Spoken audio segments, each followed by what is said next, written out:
converso agora com a vereadora Edna Flor. Dentre outros assuntos, nós vamos abordar aqui hoje a concessão do DAIA e a possível participação de Araçatuba no consórcio intermunicipal Culturando. Muito bom dia, Edna. Muito obrigada por ter atendido ao nosso convite. Bom dia, Alessandra. Bom dia a todos que nos acompanham. Edna, a senhora pediu o adiamento da votação do projeto que inseria Araçatuba no projeto intermunicipal Culturando, né, no SIC. Isso para que a proposta passasse pelo Conselho Municipal de Cultura. Só que o Conselho é formado somente por membros ligados à administração municipal. Até que ponto, né, foi positivo essa proposta ter passado pelo Conselho? Eu penso que, primeiro, porque é uma decorrência da própria legislação. Nada com relação à política cultural pode acontecer no nosso município sem participar pelo conselho próprio, que é o Conselho, né, de Políticas Públicas. Só fazer um reparo que eu pedi assim informalmente este adiamento, mas quem foi a autora legal, né, à época foi a vereadora Tiesa. E eu considero que foi muito importante esse adiamento. Primeiro, para a gente cumprir uma obrigação legal. Segundo, porque você amplia o debate. Ainda que o Conselho tenha, na sua maioria, me parece que o Conselho também tem a grande representação, né, das pessoas que atuam na área cultural de Araçatuba. Então, era muito importante ouvir e ampliar esse debate, o que felizmente aconteceu.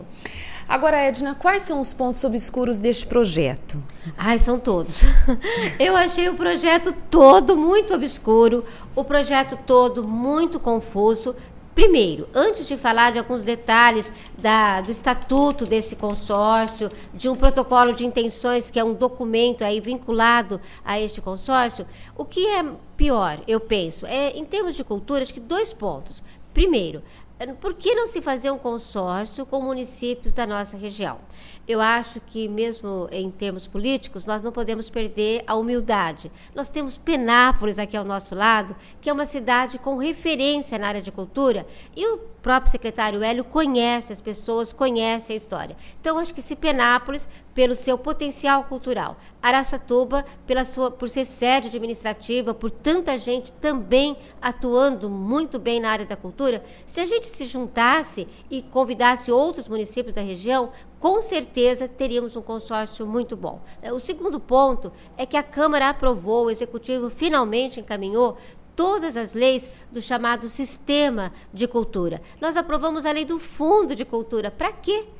Para que nós tivéssemos autonomia nas ações culturais. Demorou, mas aprovou, né, Edna? Aprovou, com direito há muito tempo com também. Direito à orquestra na porta da Câmara, foi aprovado. E agora a gente vê aí a adesão, né, de Araçatuba a um consórcio. A legislação também ela é estranha nesse sentido, porque primeiro o prefeito adere, depois vem consultar a Câmara, mas isso é da legislação, algo que acho que tem que ser corrigido, né? Pois bem, Araçatuba está aí querendo a adesão, o secretário de Cultura quer, o Executivo quer, mas na verdade é um consórcio que eu entendo muito prejudicial ao município, à população e ao setor cultural. Edna, e esse projeto coloca em risco o patrimônio cultural da cidade? Coloca na medida em que é possível, né, que as pessoas, os municípios coloquem o seu patrimônio, coloquem bens, coloquem pessoas, patrimônio tanto físico como recursos humanos, coloquem à disposição do Conselho. E está escrito no estatuto, está escrito no protocolo de intenções. Para se retirar, primeiro, o município tem que ficar 180 dias aguardando a decisão da retirada. Ou seja, 6 meses. 6 meses, meio ano, né, para aguardar. Segundo, mesmo se retirando, o patrimônio não volta. Isso é algo que eu entendo até como advogada que não pode prevalecer. Mas o patrimônio adquirido naquele período com os recursos do consórcio, que patrimônio é esse? Por exemplo, a Araçatuba, num rateio, porque o consórcio prevê rateio, ajudou a comprar um determinado equipamento, né, lá para o consórcio. Isso vai ficar para o consórcio. Mas, além disso, se o município disponibilizar algum bem, vamos ver, um veículo, né, algum bem, lá é genérico, o estatuto é genérico, é o artigo 7º do Estatuto. Qualquer bem que o município disponibilize para o consórcio, com a retirada do município, do consórcio, esse bem não volta. né? Então, eu acho isso muito prejudicial. Lembrando ainda que Araçatuba se torna responsável, se entrar no consórcio, por qualquer ação que qualquer um dos municípios faça. Tanto responsável economicamente, então tem que ajudar a saldar as dívidas do consórcio. O município qualquer, né, faz uma dívida e por uma razão ou outra no seu orçamento não consegue, né, pagar, Araçatuba se torna corresponsável. Ou seja, nós não estamos dando conta de, né, subsidiar a cultura local com recursos e vamos destinar recursos para uma outra região cujas prioridades nem conhecemos.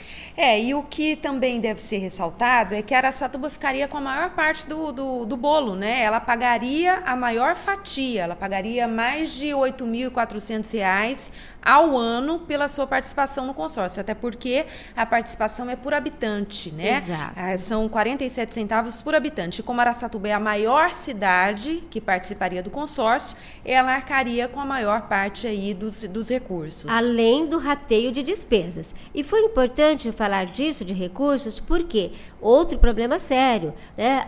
Eu não sei por que nós temos essa mania de atropelar as coisas. Como diz o bom caboclo, né? Colocar a carroça à frente dos bois. Por quê? Né? Primeiro, nós temos que ter as leis orçamentárias apropriadas, adequadas para isso. Então, nós temos que destinar na nossa lei, nosso PPA, no plano plurianual, na LDO, nas leis orçamentárias, nós temos que ter lá autorização, recursos, rubricas para esse tipo de adesão ao consórcio. Não temos ainda. Então, primeiro as leis orçamentárias, depois a discussão do consórcio. Edna, um dos argumentos que a administração municipal usa para defender o consórcio é que eles dão o exemplo de Barretos. Eles falam que Barretos, depois que aderiu à participação no consórcio, conseguiu mais recursos do governo federal. Como é que a senhora vê isso? A senhora acredita que isso vai ampliar também o volume de recursos para Araçatuba? Eu não acredito. Eu penso que Barretos ela é uma cidade com destaque nacional e não podemos negar que toda a ação de Barretos na área da saúde sensibiliza qualquer outro setor. Então, acho que Barretos tem como conseguir mais verba na educação, na saúde, né, na própria cultura, em razão própria do seu trabalho na área da saúde, especialmente na questão do tratamento do câncer. Então, é uma cidade que se destacou, né, além do seu destaque também por conta do rodeio, que é mundialmente conhecido. Exato. Então, acho que ela tem, por si só, um potencial que a habilita para conseguir recursos, né? E Araçatuba pode fazer o mesmo caminho, né? Nós temos agentes culturais em Araçatuba, meu Deus, nós temos pessoas, sabe, desde pessoas anônimas que fazem cultura, né? Fazer aqui uma homenagem póstuma lá ao seu Carlinhos Santiago, que acabou de fazer o voto de pesar. Então, desde pessoas anônimas que fazem essas rodas de samba, até gente com renome, né? Temos aí grupos premiados, sabemos disso, ó o Mauro Rico aí, ó o César Menezes. Então, nós temos grupos premiados aqui em Araçatuba, na área do teatro, na área do balé, enfim, né? Nós temos tanta gente que pode, com certeza, elevar Araçatuba num consórcio regional local ou o próprio município, enquanto isso não acontece, porque agora nós temos, como eu disse no início, o Sistema Municipal de Cultura aprovado. Edna, e qual é a sua expectativa em relação à aprovação desse projeto? A votação foi suspensa por 5 sessões, e o que a senhora espera dessa apreciação pelos vereadores? Olha, eu espero que meus colegas, né, façam uma análise do projeto, verifiquem, né, todos esses pontos e outros que eles poderão na análise descobrir, e que esse projeto não seja aprovado. Essa é a minha grande esperança, esse é até meu apelo. Eu penso que não é bom, né, para a população que esse projeto seja aprovado. E não é possível ampliar esse debate para a população, propor, por exemplo, a realização de uma audiência pública para que os agentes culturais da cidade realmente possam participar? É uma excelente proposta. Eu até fiquei um pouco preocupada, falei na sessão, o vereador Joaquim já protocolou o pedido para a convocação do secretário. Só que a fala do secretário nós já conhecemos. Sim. Né? Tanto a ação dele, né? E eu penso que esse debate ele vai ficar, não será muito democrático se ele ficar apenas restrito ao secretário. Nós precisamos ampliar e a audiência ou uma reunião pública ou transformar a sessão em algum momento, né, transformá-la em informal para ouvir as pessoas, né, ligadas à cultura, isso é muito importante. Ô Edna, vamos mudar um pouquinho de assunto? Vamos falar agora da concessão do DAIA. A senhora é autora de uma representação ao Tribunal de Contas do Estado, que acabou pedindo aí a suspensão do processo de concessão do DAIA à iniciativa privada. Qual é a sua expectativa em relação a isso? Olha, eu também espero que o Poder Executivo, né, faça uma reconsideração e retire a concessão da nossa legislação, que sejam revogadas essas leis que autorizaram a concessão. E por que, Edna? Quais são os pontos mais problemáticos que a senhora vê nessa concessão? Eu sou muito... Primeiro, assim, a minha opinião como vereadora, a minha opinião como cidadã, né, como cristã, inclusive, porque eu participo desse debate de que a água é um bem público, inclusive, né, desde discussões da campanha da fraternidade. Então, eu defendo, de todas as formas, que saneamento básico seja gerido pelo poder público, porque é de responsabilidade do poder público, porque saneamento básico tem a ver com vida, né? Tem a ver com saúde. Então, mas eu entendo também que eu sou uma vereadora, nós temos 12, o Executivo tem suas prioridades, então o Executivo tem o direito de pensar de forma diferente. Só que, para fazer isso, ele precisa cumprir a legislação.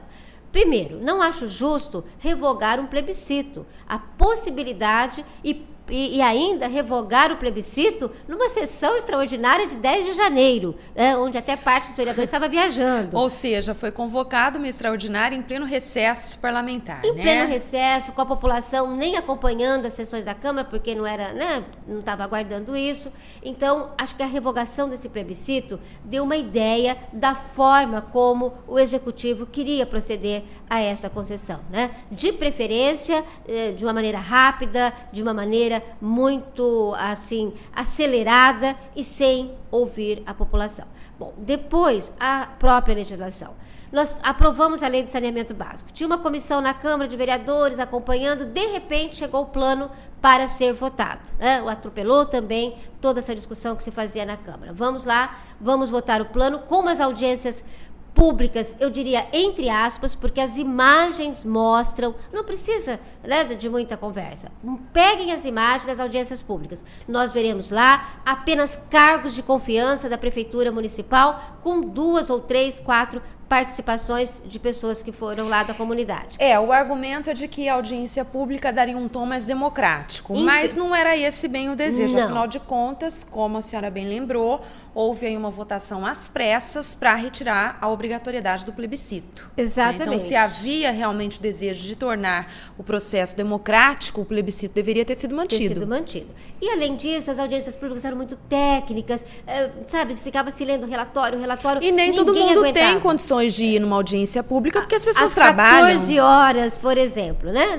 Então, primeiro ia se fazer isso dentro do plenário da Prefeitura. Nós é que pedimos, né? Para que se ampliasse pelo menos na Câmara. Bom, aí aprovou, só que aprovou a lei do saneamento básico e no bojo da lei do saneamento básico, num artigo da lei do saneamento básico, autorizou a concessão.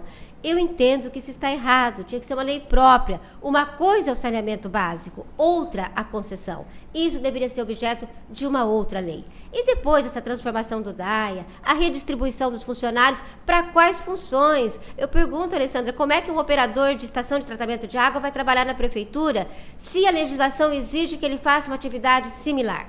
É legislação federal. Você pode tirar uma telefonista do DAIA e levar para a prefeitura, né, com uma lei de redistribuição. Pode, mas uma telefonista que vai continuar sendo telefonista. E um técnico de laboratório que faz análise da água, vai trabalhar onde? Né? Então, isso gerou uma insegurança nos funcionários. Há funcionários doentes por conta disso, né? E ao lado de tudo isso, né, nós tivemos a transformação da nossa autarquia do DAIA numa agência reguladora, retalhando a lei de uma forma que ofende qualquer pessoa, especialmente aqueles que conhecem do direito. Pegaram a lei, cortaram um artigo, deixaram um pedaço do parágrafo. Foi uma coisa absurda o que fizeram com a lei de 65, que é a lei que criou a autarquia do DAIA. E a transformou numa agência reguladora também com ilegalidades, colocando cargos técnicos que têm que ser providos por concurso público, colocando-os como cargos de confiança de livre nomeação.